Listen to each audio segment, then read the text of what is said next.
Hey, this is this, and I probably won't be making any more videos for a while because I'm kind of moving and stuff. Um, it's a bit of a complicated thing, so it's hard to really say. But unfortunately, it's kind of related to my brother dying and sucking. But yeah, this is just another me talking video, and I'll just talk about basic news. Um, Somewhat of a surprising, but not really surprising to me because I kind of predicted this. Injustice is going to get an Ultimate Edition, and they're seem to be skipping the Wii U for some stupid reason because um, I mean, the thing is you have to understand is that Warner Brothers has always been a flip flopper on a lot of things. But then again, what do you expect from a company that released a gaming console that was a massive hit and then couldn't after that? The Atari 2600. And not really all that surprising to me because I said this in a previous video that we're going to see previous release games released on either on PlayStation 4 and Xbox One. So Injustice is going to get a PS4 release. Huh, go figure. So, yeah, me thinking that there's a possibility of a PS4 release of GTA 5, those hopes have actually climbed up. And it actually kind of um, proves that I was right about this. That we will see PS4 release games of older games, and that's just the way it is. And this announcement of Injustice going to the PS4, as well as the PS Vita for some reason, is not all that much of a shocking announcement. Like at all. The Wii U pretty much still has all the DLC that came on Injustice, except for, I believe, two character packs and four skins. And skin packs. And that's not really a big loss on the Wii U. So, you still got Lobo and all this other Batgirl and all that other, so you're not really missing out on much. But in somewhat of a surprising news about this release on Injustice Ultimate Edition, you know, the list is PC, Xbox 360, PS3, PS4, and of course the PS Vita. Notice anything else missing? No Xbox One. There is not going to be an Xbox One. So they're skipping the Wii U and the Xbox One, which is kind of a shocker to me. But then again, giving some of the bad press that Microsoft has been getting, especially in their PR department, even though it was Microsoft's insanely bad DRM policy that almost killed the Xbox One. But, some of those people are like, well, it was just a bad PR system, but they're over that now. No, no, no, no, no. It was basically they were trying to fuck their customers over, and everybody called them out on that red herring, and it died. I mean, I can understand why they're still going to sell the Connect with their current Xbox Ones right now, because if any of you knew that once you get a product line already out and you get the manufacturing's made and the specs already out, you got to deliver on those promises no matter what. But we will, and I promise you, we will see a connectless Xbox One being sold. I mean, I can guarantee you that.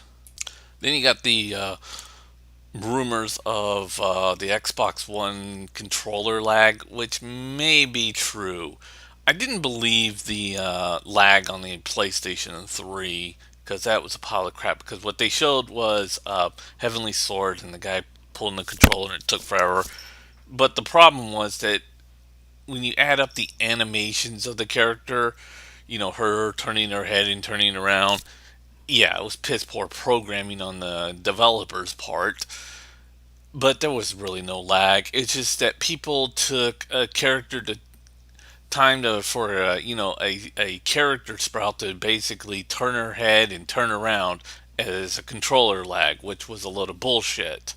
Basically, it's like saying if you see like a episode of Robotech, if any of you remember that, the old show, and or any kind of anime, and you see just one line off, then you say the whole entire animated show is filled with nothing but drawing mistakes, and it's kind of within that content, basically, and it was just stupid.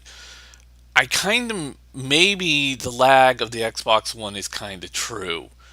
And I'm gonna hold out until it's actually released and I hear more news about this. And the reason why I kind of believe it is due to the fact that it's using something called Wi-Fi Direct, which is kind of an experimental thing and not very widely used since Bluetooth is now the widely used device and more cheaper. I don't understand why Microsoft went with that way. I mean, Bluetooth back then was a power hungry, overpriced piece of crap, and I never understood. I mean, I can kind of understand why PlayStation 3 and Nintendo went with it, and actually, Nintendo did better use of Bluetooth than when Sony did. But nowadays, Bluetooth is cheaper, it's not so much of a fucking power hog, and it's really easy to put in, and it's more reliable now. And it's getting more and more slowly becoming more reliable than Wi-Fi.